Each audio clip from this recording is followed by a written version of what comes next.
Hello, ladies and gentlemen. It's me, Steven, here, adjusting my new pop filter. Here to talk to you about day one of the ESL One Hamburg Dota 2 Major. Lots of keywords in there. Important for search engine optimization. So got to get them all in. So we had 4 best of 1 series today. And there's a lot to talk about in terms of the actual format. Lots there to talk about in terms of the actual format. Opening up the group stages with best of 1s, which obviously aren't necessarily the best way to conduct a major Dota 2 tournament, which will have serious implications for the direct invites to TI8. But I'm just here to talk about the results and how each team looked. Now, despite the fact that I was just griping about best of 1s, the results weren't actually too surprising. So in terms of who beat who, we had, in Group A, Newbee versus Fnatic was won by Newbee. Now, that's not too surprising. Newbee hasn't looked great in this season thus far, but they're still the TI7 runners-up. And Fnatic, you know, they haven't qualified for an actual tournament yet, and there's reason for that. Newbee looked good, really ran through Fnatic. Fnatic looked not very good. Got run over by Newbee. So, again, nothing really surprising there.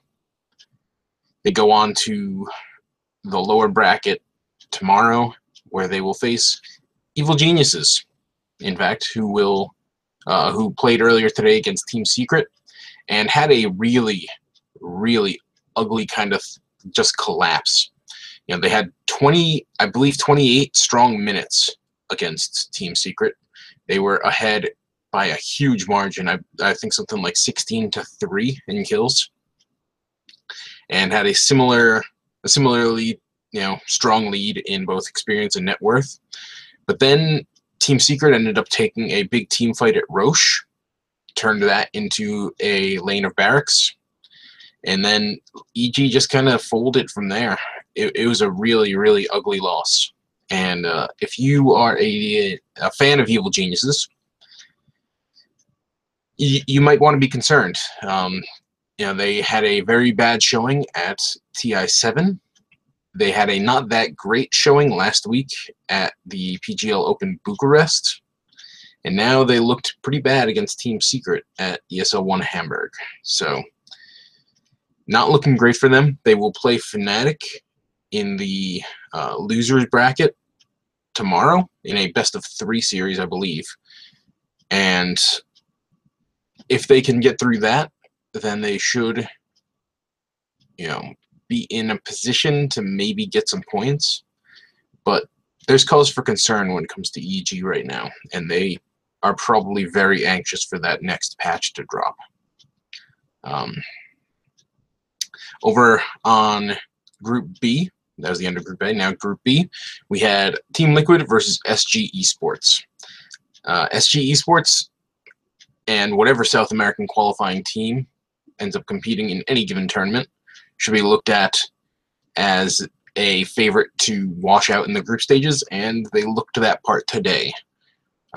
Played against Team Liquid, and Liquid drafted a very Team Liquid lineup.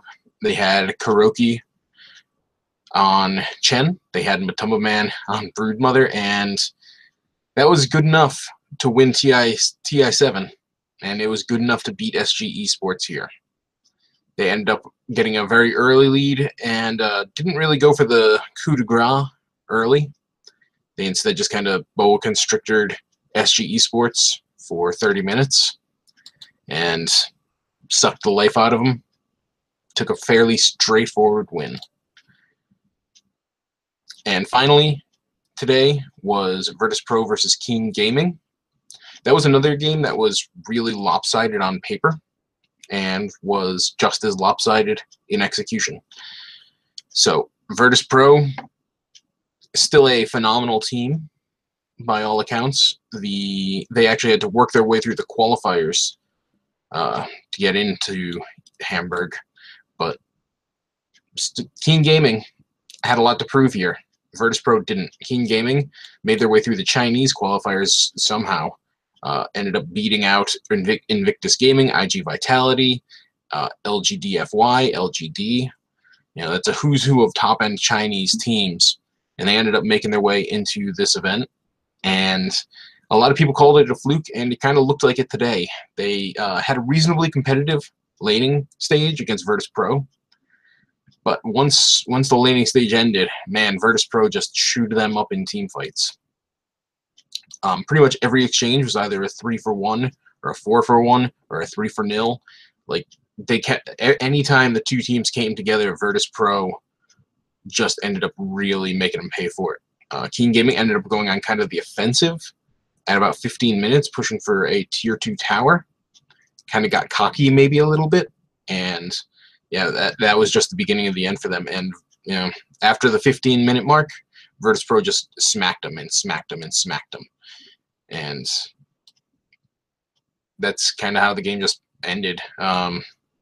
Virtus.pro was just beating them at every time they came together, and came at 29 minutes. So that was all best of ones, and that was the end of day 1. So day 2 is going to feature 3 best of 3 series, which will be the deciding game for the first place finisher of each group. So that will be Newbee versus Team Secret to decide the first place finish for Group A, which in turn guarantees the DPC qualifying points as well as a top 4 finish. And then on Group B will be Team Liquid versus Virtus.pro. So those are 2 very, very good games. Those, if you were going to pick who the favorites to win this tournament are, and you were forced to pick who the top 4 are going to be, it was probably going to be those 4 teams. And having them come together like this, those are 2 series that you reasonably could have chosen as the grand finals for this tournament. 4 very good teams, high stakes games. Going to be very interesting to see how they come together. And again, any of those series, either of those series, could end up being the grand finals to this tournament, regardless of the outcome. So going to be very fun to watch how those teams stack up against each other. It's going to be very good Dota 2 in general. And the final series of day 2 is going to be EG versus Fnatic. That's going to be a very, very, very important game for both teams. Fnatic has looked very, very shaky with Eternal Envy as their captain. And they had a very competitive team last year, even though they ended up washing out of TI7. I think they came in last place alongside Hellraisers. And they're not looking too great this year yet. And they made it into this tournament because Happy Feet had visa issues. And yeah, they need something to hang their hat on from this tournament, or else the wheels might end up coming off on them. Of course, depending on how the November 1st patch shakes out for each of these teams, but they need, you got to imagine it's going to be pretty demoralizing for them if they just get smacked around and shoved out of ESL One Hamburg without a single win. And EG is in the exact same boat. Obviously, they're starting from a much higher place, because EG is it's always looked at as a championship caliber team. And they flopped pretty hard at TI7. They didn't look great in Bucharest at the PGL Open. And if they flop here, getting beaten in ugly fashion by Team Secret, and then losing to a kind of tier 2, outside the championship picture Fnatic, you got to imagine that's going to hurt that team that's already not really feeling that strong. Again, you don't know how EG or any given team is going to shake out once this new patch drops, but both of these teams need a win here, both for the potential for points and just for having some kind of moral victory if they don't make the top 4. And only one of them is going to get it. So it's going to be, those are 3 very interesting series for day 2, and I don't see how day 3 could possibly end up being better. You know, a lot on the line. There's going to be a lot of high-quality Dota 2 action in the first 2 series, and there's going to be a lot on the line in that 3rd series. So that's the end of today's recap. Make sure to like, comment, subscribe. Let me know if you liked this and you want me to continue doing these kinds of videos. You know, I'm just kind of I woke up early specifically to cover ESL One Hamburg, and I'm just kind of throwing this to see how, you know, see what kind of traffic it gets. So if you like this, let me know. You can follow me on Twitter. You know,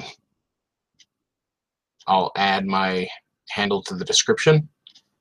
And like, comment, subscribe if you want to see more of these kinds of videos, because we've been doing the weekly roundup kind of thing, which includes the tournament recap and other stuff. And I want to see how these day-by-day results for important tournaments pan out. So let me know. Have a great day, a pleasant tomorrow.